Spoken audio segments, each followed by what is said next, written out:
एक माली चाहता है कि हम अपने पौधे को इस प्रकार लगाएं कि जितना पंक्ति की संख्या है उतना ही कॉलम की संख्या हो। तो जैसे कहने का मतलब है कि एक माली चाहता है कि जितना पंक्ति की संख्या है उतना ही कॉलम की संख्या हो, पौधे को इस प्रकार हम लगाएं।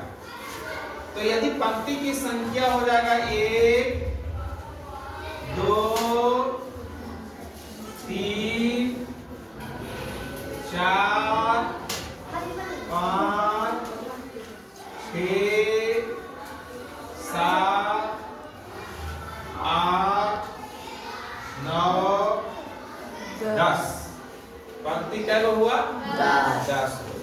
तो कॉलम भी होना चाहिए कै गो? 10।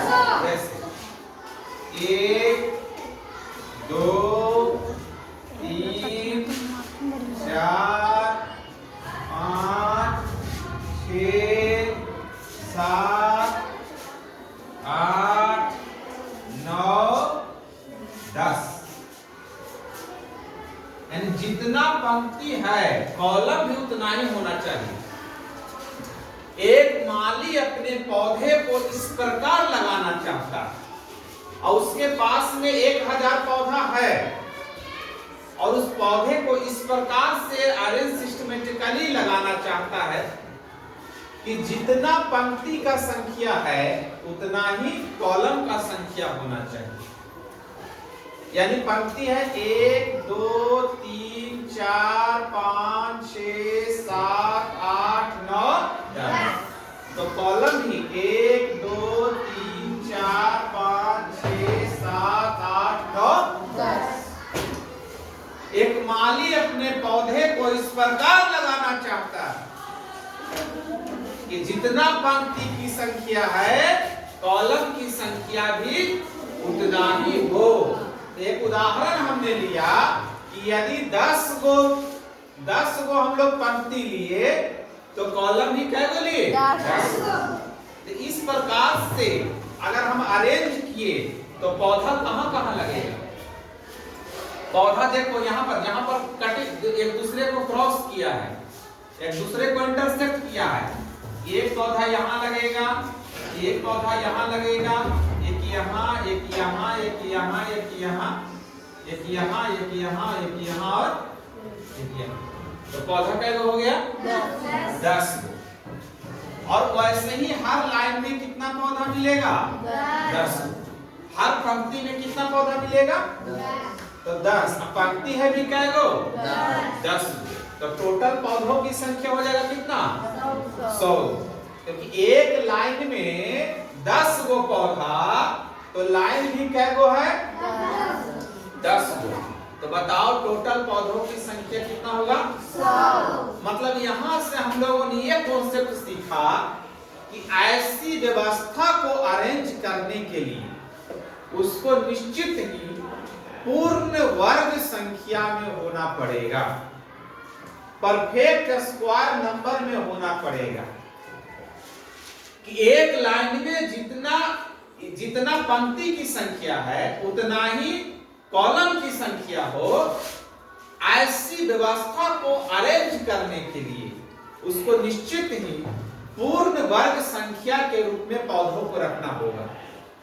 जैसे मान लेते हैं कि यही अगर लाइन टोटल रहता 25 गो, ये लाइन की संख्या रहता 25 गो, तो कॉलम की संख्या भी क्या गो? 25 गो।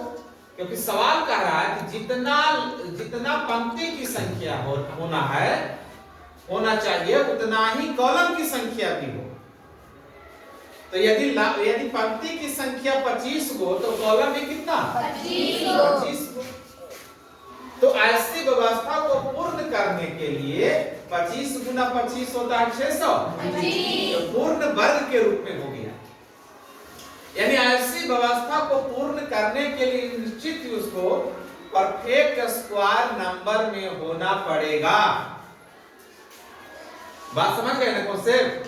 अब सवाल है कि उस माली के पास में टोटल पेड़ों की संख्या कितना है?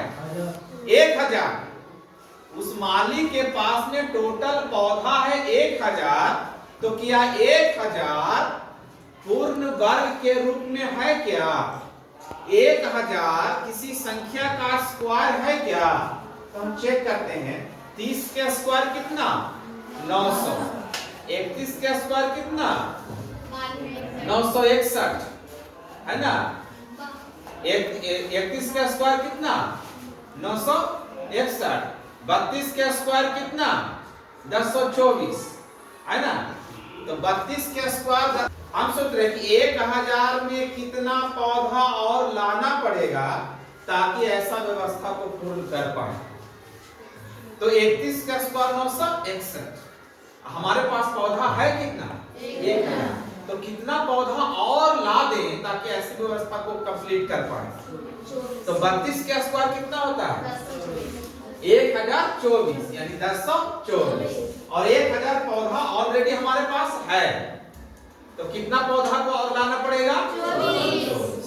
तो अगर हमको स्क्वायर याद है तो हम इसका आंसर ऐसे बोल सकते हैं। कॉन्सेप्ट को समझना में जरूरी है ना।